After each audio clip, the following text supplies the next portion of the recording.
Let's check on these worms and see what's going on. So there's no worms on the bubble wrap today.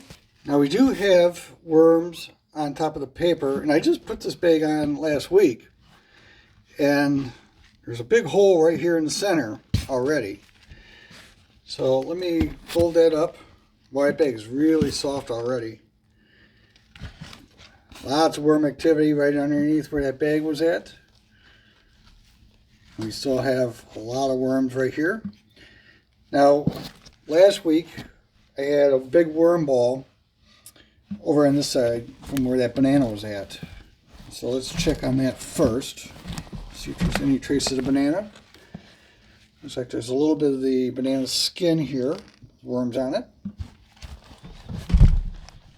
And we still have, a decent amount of worms over in this section where that banana was located. Nothing like the worm ball we had last week. Looks like there's actually just a little bit of that banana left in there. So let's go ahead and we'll just put that back in. Move the paper over to the other side. And let's check where last week's feeding was at. So now we have a lot of worm activity, and this is that paper towel roll I had. Here I had stuffed the coleslaw mix in there. So, and there's various other food scraps mixed in with it. Now the paper towel roll is pretty well broken down. The lime skins, which are much tougher, they're still hanging in there. Now Sandra over at Nana's Worms and Garden, she said that when she fed her worms a coleslaw mix, that the coleslaw mix kind of hung around for a while.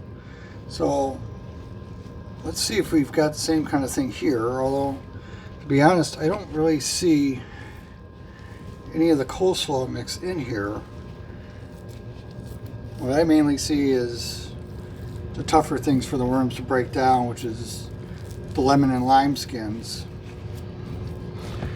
And then some of the paper. There's more of that paper towel roll. Let's see if there's any coleslaw mix in there. Sandra, I don't see any coleslaw mix in my bin. And a lot of the paper is gone too.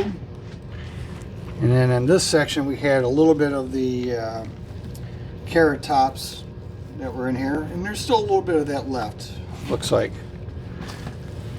But a lot of that material is already gone. The main part of the feeding is definitely gone.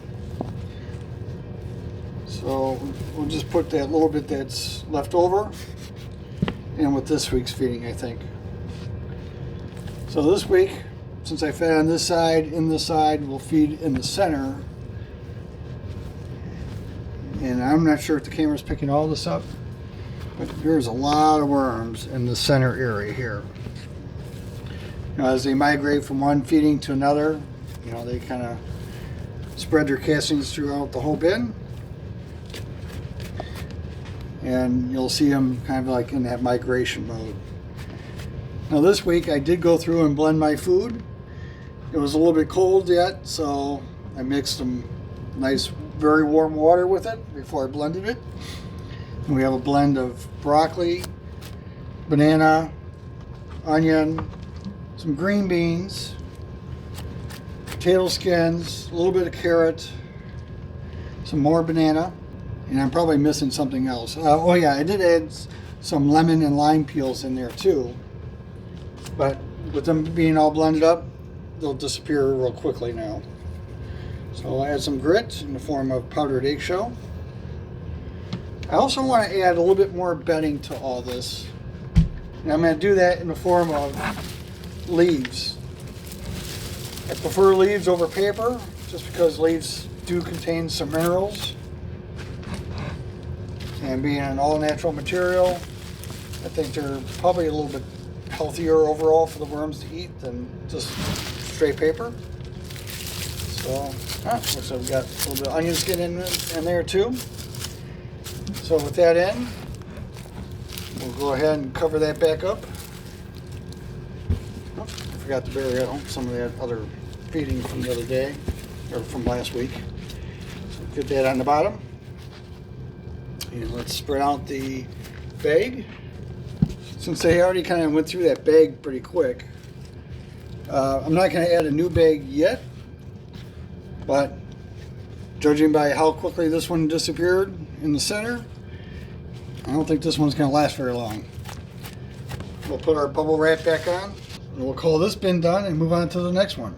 Okay, now we're on to the Mariner bin. Now last week I added this sheet of plastic on top of the bag. See if that makes any difference. And we'll take a look at the bag. Now there are some worms on top of the bag this week. And if you notice, I had a little bit of material here on the top of the plastic. I was sifting out some compost in that. I was sifting out some material, and I took some of the coarse stuff and I just dumped it in the bin here. Let the worms get at it. So last week we fed over in here, but we also had a little bit of the banana left over on this side. So let's check on that first. And there doesn't appear to be any of the banana left. So that's good. Well, this bin is really transforming fast.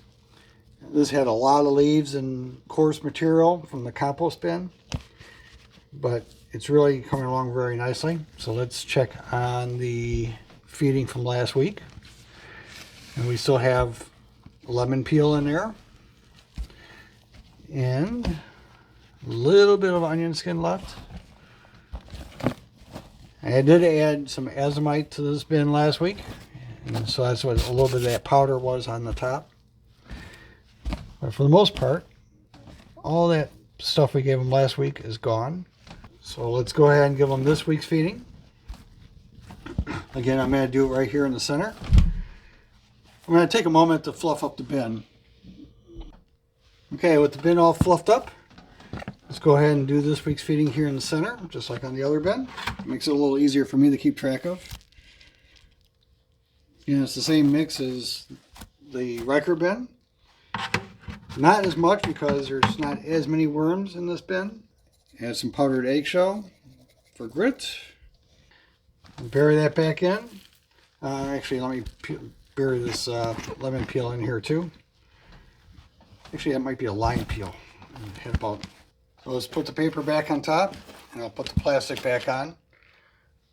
The plastic does seem to help retain moisture. So that's it for this week's feeding. I hope you enjoyed, and we'll see you next week.